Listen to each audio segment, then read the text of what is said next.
नमस्कार साथियों। आज मैं आपके सामने एक बहुत अच्छी कविता जो मुझे लगी थी बहुत अच्छी है और मुझे बहुत अच्छी लगती है वीर रस की कविताएं, जैसे पातल पीतल की कविता भी मुझे बहुत अच्छी लगती है।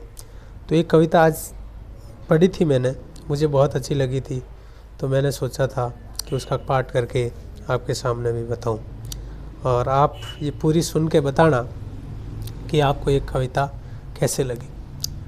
ये कविता मूल रूप से पंडित नरेंद्र मिश्र थे, एक कवि थे मेवाड़ राजघराने के, उन्होंने लिखी थी।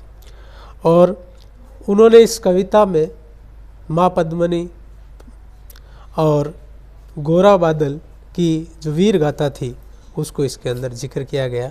और इस पूरी कविता को अगर आप बारीकी से सुनते हो तो आपको पूरा मेवाड़ का जो इतिहास है, उज्जवल इतिहास है, उसकी शौर्य का जो प्रतीक है वो शौर्य आपके सामने प्रदर्शित होता है। तो देखिए, मैं सुनाने का प्रयास करता हूँ। वैसे मैं हिंदी साहित्य का विद्यार्थी नहीं हूँ, मैं गणित का विद्यार्थी हूँ, फिर भी मेरे को हिंदी साहित्य की कुछ रचनाएं बहुत अच्छी लगती है, इसलिए ये रचना मैं आपके सामने पेश करता हूँ। तो शुरू करता हूँ।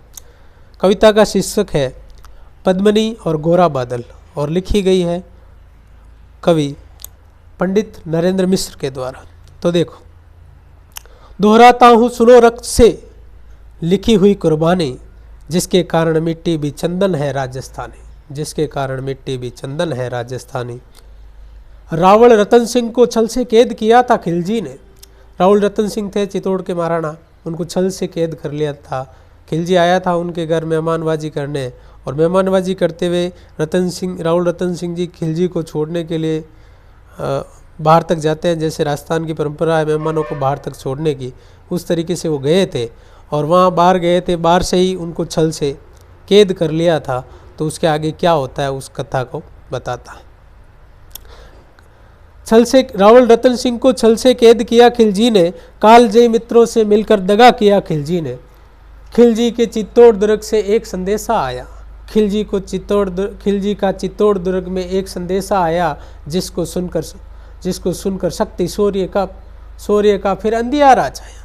और वहाँ चित्तौड़ दुर्ग में एक खिलजी ने संदेश भिजवाया कि रावल रतन सिंह अगर आपको जिंदा चाहिए है तो माँ पद्मनी को वहाँ भेज दीजिए और रावल रतन सिंह को ले जाइए, नहीं तो आपको रावल रतन सिंह का शीश कटा हुआ मिलेगा।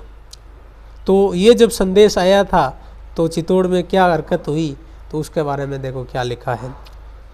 10 दिन के भीतर ने पद्मनी का डोला आया, 10 दिन के भीतर ने पद्मनी का डोला यदि आया, यदि ना रूप की रानी तुमने दिल्ली को पहुंचाया, तो फिर से राणा रतन सिंह का शीश कटा पाओगे, सही शर्त ना मानी तो पीछे पछताओगे।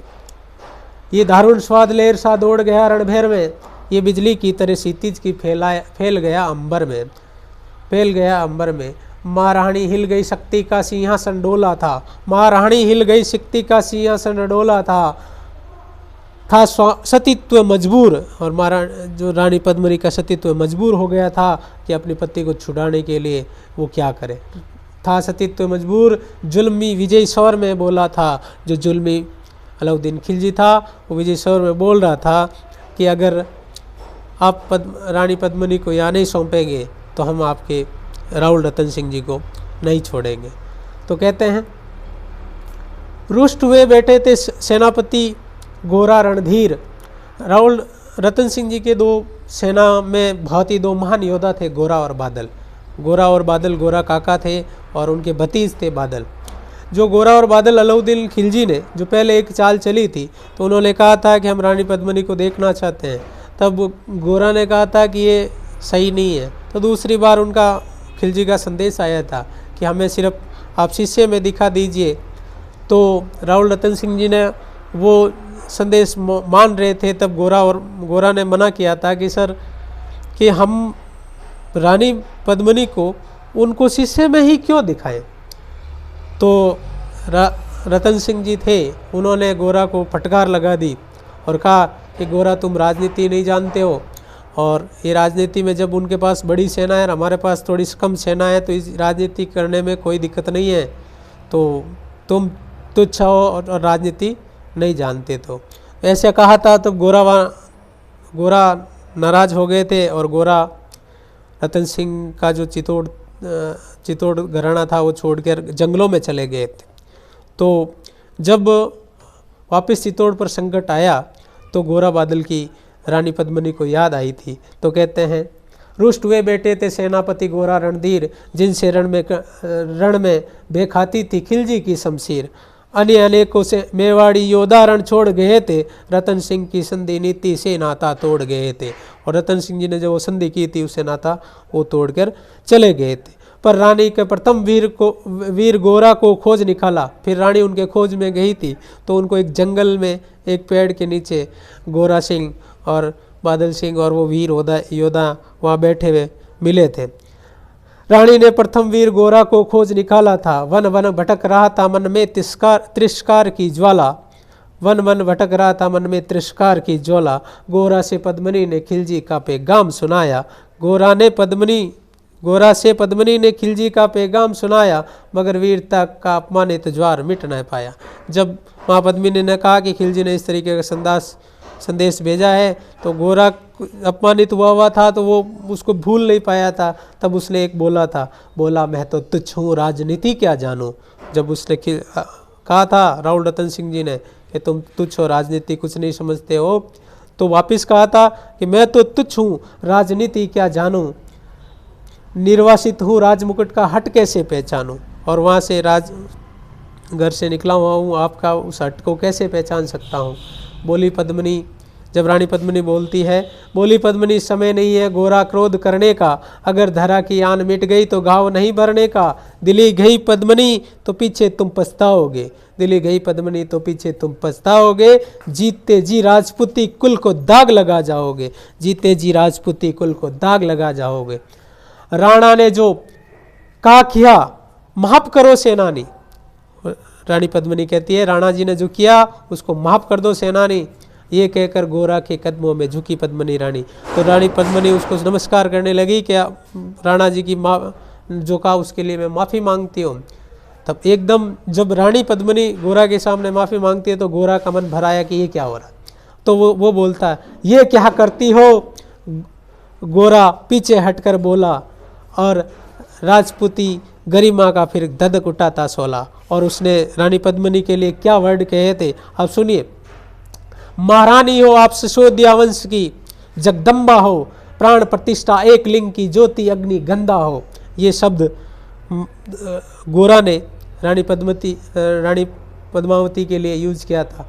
जब तक गोरा के कंधे पर दुर्जय शीश रहेगा, गोरा कहता है कि ये जो शीश है ना वो गोरे के कंधों पर जब तक रहेगा जब तक राणा को कोई आंच नहीं आएगी। तो कहता है जब तक गोरा के कंधे पर दुर्जय शीश रहेगा माँ काल से भी राणा का मस्तक नहीं कटेगा।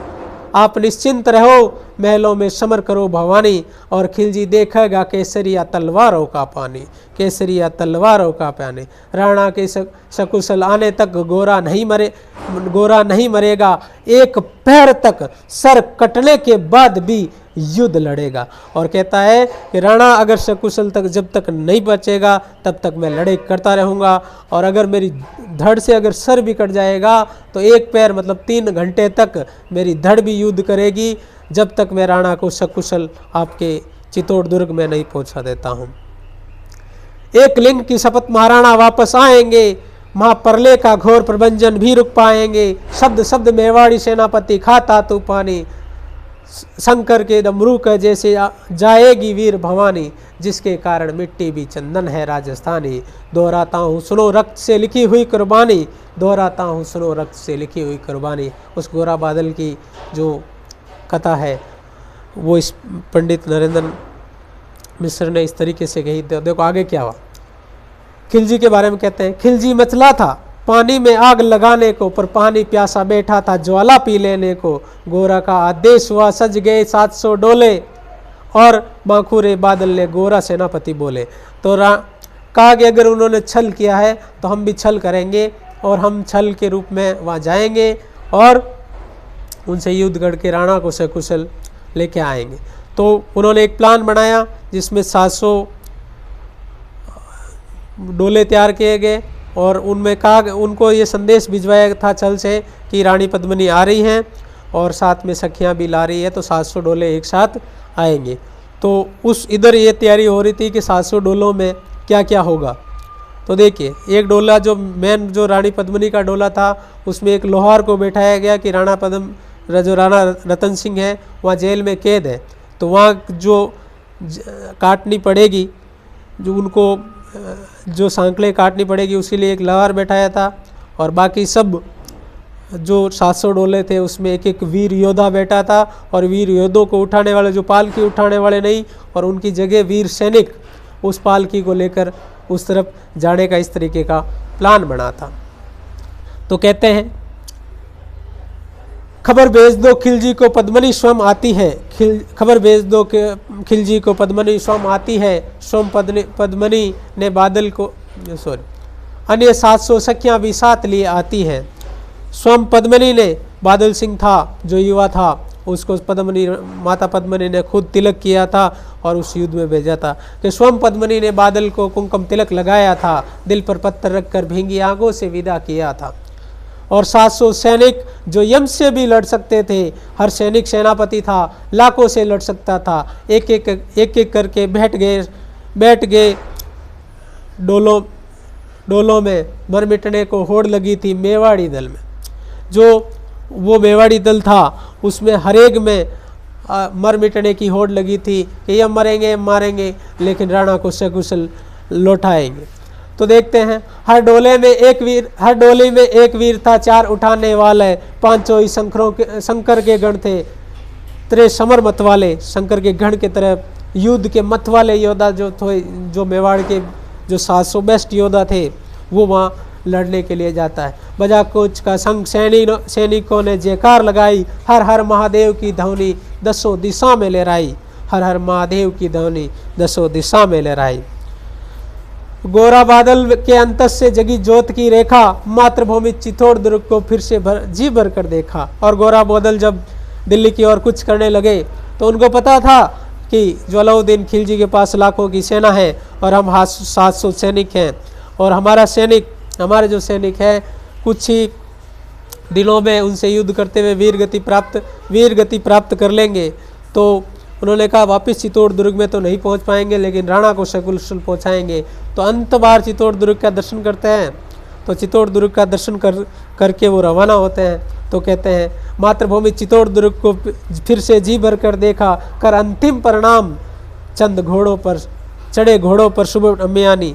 तो उन जो 700 डोले थे उनके आगे जो घोड़ों का घुड़सवार आगे और पीछे उस डोलों की रास्ते में रक्षा अर्थात जाते थे, तो उन घोड़ों पर गोरा बादल चढ़ जाते हैं और उनके साथ सैनिक चढ़ जाते हैं और वो दिल्ली की ओर कूच करते हैं।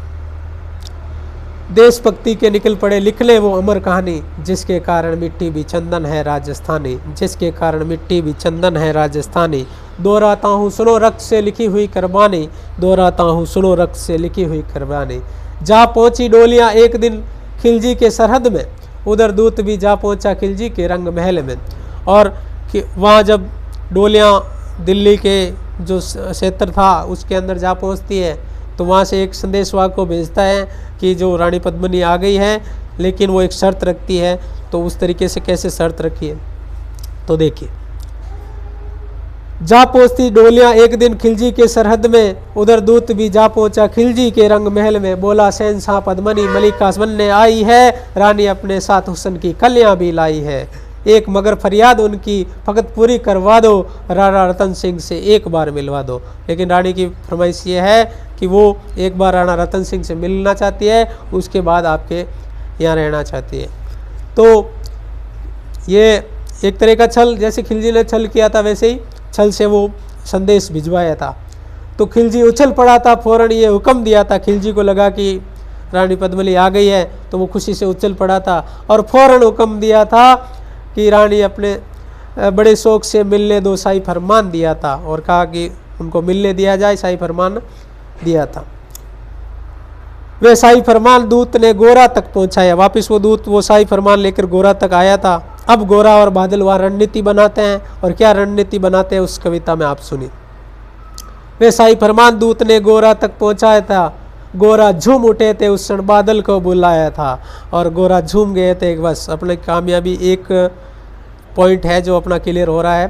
तो आगे वो खुशी हुई थी और वो दूत जाने के बाद गोरा झूम उठा था, क्षण बादल को पास बुलाए थे और बादल उनका भतीज था।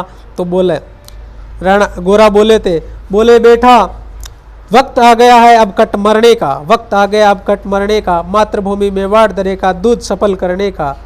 लोहार पद्मनी वेश में बंदी गृह जाएगा। वो रूपरेखा बता रहे हैं कि लोहार पद्मनी वेश में बंदी गृह जाएगा, केवल 10 डोलियाँ गोरा पीछे दाएला और मैं उनके साथ 10 डोलियाँ लेकर वहाँ जाऊँगा और उस जो कारागृह है उसमें मुक्त करवाना और वहाँ कारागृह में कुछ भी युद्ध होगा तो उस 10 डोलियों में जो वीर योद्धा है उससे राणा को बाहर निकाल दिया जाएगा और बाहर का काम है फिर आप लोगों का है। तो 10 डोलियाँ और गोरा और वो जो लोहार वाली डोली जो रानी पद्मिनी वाला जो मेन डोला बनाया हुआ था वो डोला अलाउद्दीन खिलजी के महल में प्रवेश करेगा। तो आगे क्या क्या प्लान है वो प्लान पहले बताता है गोरा बादल को। क्या बताता है, ये बंधन काटेगा हम राणा को मुक्त करेंगे। लोहार जैसे ही बंधन काटेगा हम राणा को मुक्त करेंगे। घुड़सवार कुछ इधर आड़ में तैयार रहेंगे और उधर बाहर की तरफ ही घुड़सवार तैयार रहेंगे जो ऐसे राणा को मुक्त करते ही घुड़सवार पर घोड़े पर राणा जी को बैठा कर उनकी सुरक्षा करते हुए उनको मेवाड़ की तरफ चित्तौड़ की तरफ रवाना कर दिया जाएगा। जैसे ही राणा आए सब आंधी बन जाए और जैसे ही राणा आपके बाहर आए तो फुर्ती रखे कि आंधी की तरह स्पीड से राणा को मेवाड़ चित्तौड़गढ़ में पहुंचाना है और बाकी कोई बाधाएं आए तो युद्ध के लिए तैयार रहना और उन्हें चित्तौड़ दुर्ग से कुशल पहुंचाए। अगर भेद खुल जाए वीर तो पल की देर मत करना, अगर भेद खुल भी जाए तो एक पल की भी देर मत करना और सही सेना आ पहुँचे तो फिर बढ़ के रण करना और सही सेना अगर सामने आ जाए तो युद्ध जितनी क्षमता है उससे भी बढ़कर आप युद्ध करना। राणा जाए जिधर शत्रु को बढ़ने नहीं देना, राणा जिधर भी जाए उधर शत्रु के एक सैनिक को भी आगे बढ़ने नहीं देना और एक यौन भी उस पांव पर न धरने देना, एक भी युवन को भी उधर उस रास्ते पे नहीं जाने देना जिस रास्ता से राणा जी को अपन निकालेंगे। मेरे लाडले बादल आन ने जाना पाए, तिल तिल कर मरना मेवाड़ी मान ने जाना पाया। और बादल को कहते हैं देख बादल बेटे अगर आन नहीं जानी चाहिए, राणा जी को सकुशल पहुंचाना है तो पहुंचाना है, इसके लिए तेरे को युद्ध करते हुए अगर तिल तिल मरना पड़े तो भी युद्ध में वीर गति प्राप्त कर लेना, लेकिन अपने आन और मान नहीं जाने देना। तो देखिए क्या कहता है, तो वापिस बादल कहता है गोरा को, ऐसा ही होगा काका, राजपूती अमर रहेगी, बादल की मिट्टी में भी गौरव की गंध रहेगी, बादल की मिट्टी में भी गौरव की गंध रहेगी। तो आ फिर बेटा बादल सीने से तुझे लगा लूँ। तब काका उस भतीजे को गला लगाता है और कहता है हो ना सके शायद अब मिलन अंतिम लाड लगा लूँ, अब वापस मिलन हो ना हो तेरे को मैं अंतिम लाड लगा लेता हूँ। तो देखो उस भावनाओं को देखते हुए कि एक दूसरे को मरने से पहले काका भतीज अंतिम में मिल रहे हैं और गले मिल रहे हैं। तो गले मिलते हैं तो जो पूर्वज होते हैं पिता तुल्य होते हैं उनकी आंखों में आंसू आ जाते हैं। तो कहते हैं ये के भावों में भरकर बादल को गले लगाना, धरती कांप गई अंबर का अंतस मन भर गया। और इस दृश्य को देखकर कहते हैं धरती भी कांप गई और अंबर का मन भर गया, अंतस मन भर आया। सावधान के पूरे पथ पर गोरा सेनानी। और ऐसा माहौल बनने लगा कि कुछ उसमें आपसी भावनाओं का माहौल बन रहा था। तो उसमें गोरा ने वापस कहा कि सावधान, मतलब अपन युद्ध लड़ने के आए हैं या भावनात्मक रूप से कमजोर नहीं होना। तो सावधान के पुणे पथ पर आगे बढ़े गोरा सेनानी, पहुंच लिया जट से बूढ़ी आंखों का, पीछे मुड़कर बूढ़ी आंखों का पानी। और बादल को बिना देखते हुए जो उसके आंखों में आंसू आए थे उनको उन्होंने गोरा ने पहुँच लिया था। जिसके कारण मिट्टी भी चंदन है राजस्थानी, दोहराता हूँ सुनो रक्त से लिखी हुई कुर्बानी। गोरा की चातुरी चाल चली, राणा के बंधन काटे गए और गोरा अंदर गए और राणा के बंधन काट दिए गए। अब क्या होता है देखो, अब एक युद्ध का पूरा वर्णन है और इस युद्ध का वर्णन आप सुनते हो तो आपको गर्व महसूस होगा कि अपने जो पुराने योद्धा थे किस तरीके से युद्ध में लड़ते थे। तो इस कवि की जो कल्पना है उसके लिए तो मेरे पास कोई शब्द नहीं है। तो देखिए क्या क्या लिखा था।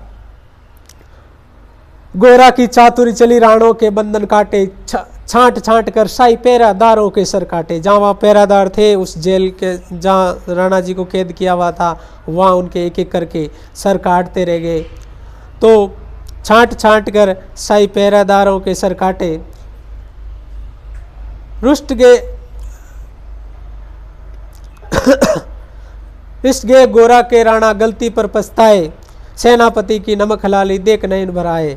और जैसे ही राणा जी छूटे तो राणा को लगा रतन सिंह को कि मैंने गोरा को कितना भला बुरा कहकर उसको वहाँ से निकाल दिया था, और आज गोरा अपने नमक की कीमत चुकाने के लिए वापस आए तो उसने गोरा को अपने गले लगा लिए। तो गोरा क्या कहता, अब देर नहीं करनी है। पर खिलजी का जो सेनापति था वो जानता था कि मेवाड़ी जो योद्धा है इस तरीके से हार मानने वाले नहीं है। तो उन्होंने कहा कि मेवाड़ी योद्धा आया ना कुछ चाल थे। तो कहते हैं पर खिलजी का सेनापति पहले से शंकित था, वे मेवाड़ी चट्टान वीरों से आतंकित था। जब उसने लिया समझ पद्मनी नहीं आई है, मेवाड़ी सेना खिलजी की मौत साथ लाई है। तो उसने देखा कि पद्मनी तो आई नहीं है, तो मेवाड़ी सेना खिलजी की मौत साथ लाई, मतलब कि ये युद्ध करने आए और काट मारने के लिए आए हैं। तो वो सैन्य दल पहले से उसकी तैयारी कर रखी थी कि ऐसा कुछ हो जाए तो ऐसा भी करना है। तो पहले से तैयार सैन्य दल ने उसने ललकारा, निकल पड़ा टिड्डी दल, रण के बजने लगा नगाड़ा। और इधर से अब खिलजी की सेना निकलती है और उधर गोरा, बादल और वो जो बैठे थे पालकियों में बाहर वीर योद्धाएं, वो बाहर निकलते हैं। किस तरीके से युद्ध का वर्णन है वो कवि ने कैसे कहा है, तो देखिए। पहले से तैयार सेना दल उसने ललकारा, निकल पड़ा टिड्डी दल, रण को बजने लगा नगाड़ा। दृष्टि फिरी गोरा की, मानो राणा को समझाया। और गोरा ने देखा तो राणा को समझाया कि राणा जी आप जल्दी से जल्दी निकलिए, यहाँ कुछ युद्ध होने वाला है। लेकिन राणा रतन सिंह भी युद्ध करना चाहते थे, लेकिन गोरा ने कहा नहीं, आपको पहले चित्तौड़गढ़ जाना है, उसके बाद आप नीति बना के युद्ध करना। अभी आपको सबसे पहले चित्तौड़गढ़ से कुशल पहुँचना है, ये मेरा वादा है उस रानी पद्मिनी माँ से। तो दृष्टि फिरी गोरा की, माना राणा को समझाया। रण मतवालों को रोका, जबरन चित्तौड़ पटाया। और उनको राणा जी को रोक और कहा आप चित्तौड़ पधारे। राणा चले तभी शाही सेना लहरा कर आई। और राणा जैसे जाने लगे तो वो उधर वाली सेना है जो लहरा कर आई। खिलजी की लाखों नंगी तलवारें पड़ी दिखाई। और वो सभी जो खिलजी की सेना थी उसने तलवारें निकाल ली। खिलजी ललकारा, खिलजी को पता लगा तो खिलजी ने ललकार की, दुश्मन को भागने जाने दो। रतन सिंह का शीश काट कर वीरो दम लेना। और उसने कहा कि रतन सिंह का शीश काट के ही दम लेना है, और रतन सिंह का शीश काटने के बाद ही आपने आना है। तो इस तरीके से अलाउद्दीन खिलजी की जो धमकी, जो ललकार मिलती है, तो उस ललकार के बाद जैसे युद्ध का क्या वर्णन होता है, तो देखिए।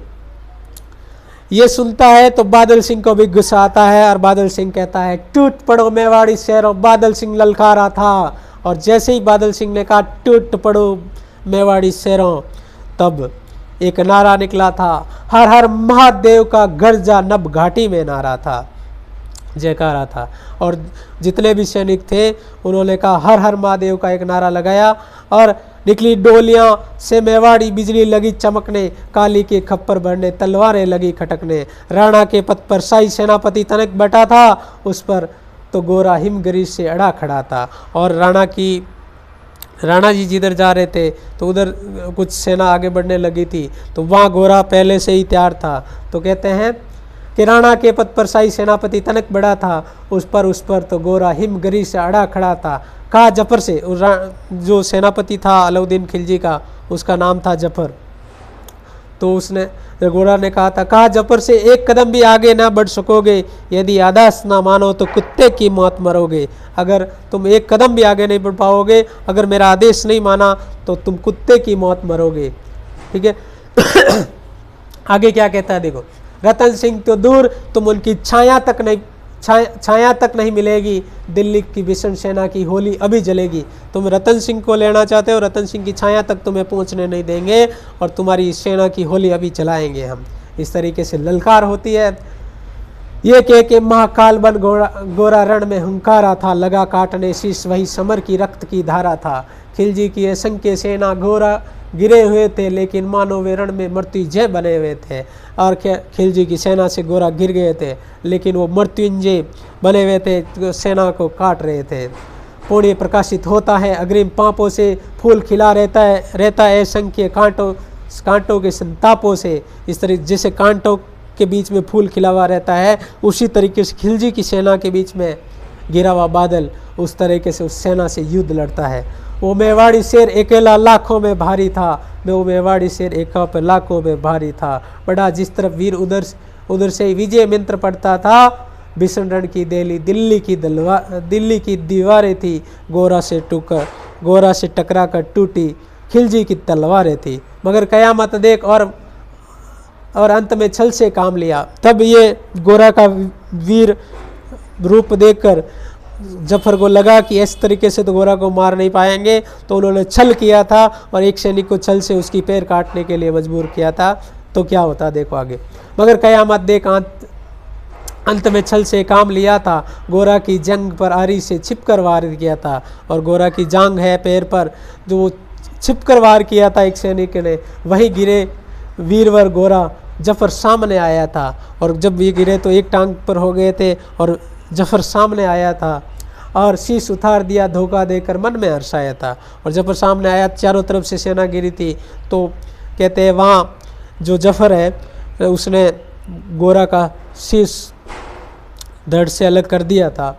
तो फिर भी देखो जब उसने कहा था रानी पद्मिनी से कि ये जो जब तक दुर्जय शीश रहेगा राणा को हमसे कुशल लौटाएंगे, और अगर शीश कट भी जाएगा तो धड़ भी युद्ध करेगा। अब धड़ की युद्ध करने की कथा आप सुनिए, देखिए क्या लिखा।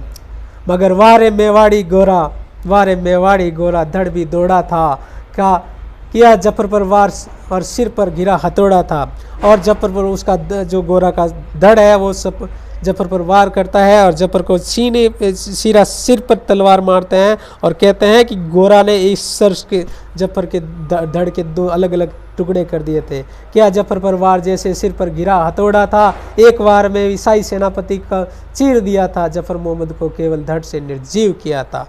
और कहते हैं कि एक वार से ही जफर मोहम्मद की धड़ को गोरा ने निर्जीव कर दिया था, मतलब एक वार से ही उसके दो टुकड़े करते थे। जो ही जफर कटा, शाही सेना का शेषा लर्जा, और जो ही सेनापति जैसे वहाँ मारा गया, तो जो अलाउद्दीन खिलजी की जो सेना थी उसका सांस डगमगा गया था। और इतने में उधर बादल सिंह ने भी वो घटनाक्रम देखा था। तो काका के साथ धोखा हुआ देखकर कहता है, काका का धड़ देख बादल सिंह वहाँ रुद्र सा गरजा था।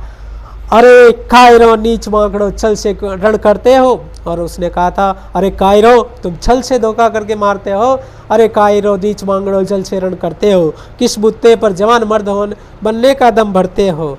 ये कहकर बादल के उस क्षण बिजली बनकर टूटा था, मानो धरती पर अंबर से अग्नि सिर छूटा था। और उस तरह बादल सिंह वहाँ पर गरजता है और उस युद्ध में उस तरह चला जाता है। ज्वालामुखी फटा हो जैसे दरिया हो तूफानी, और उस युद्ध की वर्णना कवि कहता है कि जैसे ज्वालामुखी फटा हो या नदी तूफान पर आ गई हो, इस तरीके से धड़ाधड़ युद्ध कर रहा था गोरा सिंह की धड़ और बादल सिंह। अरी का भाला लगा पेट में, आंत निकल पड़ी थी। और इस युद्ध के दौरान कहते हैं पेट के अंदर भाला लग गया था बादल सिंह के, और वो आंतें बाहर आ गई थी। तो बादल सिंह जरा भी डरा नहीं, और अपनी जो पगड़ी थी उसको खोलकर अपने पेट पर कमर पर बांधकर और युद्ध वापस लड़ने लगा था। तो कहते हैं, कसकर बांध लिया आंतों को केसरिया पगड़ी से, रंचक ने डिगाने परले कारी सम्मुख मृत्यु खड़ी थी। अब बादल तूफान बना गया, शक्ति बना फौलादी था, मानो खप्पर लेकर रण में लड़ती हो आज़ादी। सॉरी। उधर वीरवर गोरा की धड़ अर्दिल काट रही थी, और उधर वीरवर गोरा की जो धड़ थी वो भी युद्ध कर रही थी और लाशों की लाशें पाट रही थी। और इधर बादल लाशों को भोदल पाट रहा था। आगे पीछे दाएं बाएं जमकर लड़ी लड़ाई। उस दिन समरभूमि में लाखों बादल पड़े दिखाई। और कहते हैं कि एक बादल उस पूरी सेना को लाखों बादल जैसे दिखाई दे रहा था। ऐसा बादल सिंह ने युद्ध किया था, मगर हुआ परिणाम वही जो होना था। तो परिणाम तो लास्ट में सभी जानते थे कि वहाँ लाखों की सेना है और इधर 700-800 जो वीर योद्धा है। तो युद्ध में तो ये पहले से पता था कि यू वीर गति होगी, लेकिन लक्ष्य एक ही था, राणा को सकुशल पहुँचाना था। तो देखो, मगर हुआ परिणाम वही जो होना था, उनको भी कण कण अरियों के सानों से धोना था। मेवाड़ी सीमा में राणा सकुशल पहुँच गए, इधर मेवाड़ी सीमा के अंदर राणा सकुशल पहुँच गए। गोरा बादल भी दिल दिल कट कर रण में खेत रहे थे, और गोरा बादल की अंग कटते गए, लास्ट में वो वीर गति को प्राप्त हुए। तो एक एक कर मीटे सभी वीर मेवाड़ी सिपाही थे रतन सिंह, लेकिन रतन सिंह को लेकर रज्जक आँच न आई थी, और रतन सिंह को आँच भी नहीं आने दी। गोरा बादल के शव पर भारत माता रोई थी, गोरा बादल के शव पर भारत माता रोई थी। उसने अपनी दो प्यारी ज्वलंत मणियाँ खोई थी। इतने वीर थे कि उसके ऊपर भारत माता को भी रोना आ गया था कि इतने बड़े वीर जो लाखों की सेनाओं से लड़ सकते थे। तो कहते हैं गोरा बादल के सर पर भारत माता रोई थी, उसने अपनी दो प्यारी ज्वलंत मणियाँ खोई थी। धन्य धरा मेवाड़, धन्य घोरा बलिदानी, जिनके बल से रा पद्मनी का सतीत्व अभिमानी, जिनके बल पर रा पद्मनी का सतीत्व अभिमानी, जिसके कारण मिट्टी भी चंदन है राजस्थानी। दोहराता हूँ सुनो रक्त से लिखी हुई कुर्बानी, दोहराता हूँ सुनो लिख से लिखी हुई कुर्बानी। नमस्कार, आपको ये मेरी कविता कैसी लगी? मैंने पूरे मन से इस कविता का पाठ किया है और आपको अच्छी लगी होगी। आपको गर्व करना चाहिए कि ऐसा उजला इतिहास था हमको। आज की जो मुगल शक्तियाँ जो बढ़ रही है उससे डरना नहीं चाहिए, आगे बढ़ना चाहिए हमेशा। गोरा बादल कितने थे? 700 थे, लाखों की सेना थी, उनको भी हरा दिया। तो आप जब अपने धर्म पर अडिग रहोगे, अपने क्षत्रियत्व पर मजबूत रहोगे, तो आप भी इस देश का अच्छा कर पाओगे। धन्यवाद। जय हिंद, जय भारत।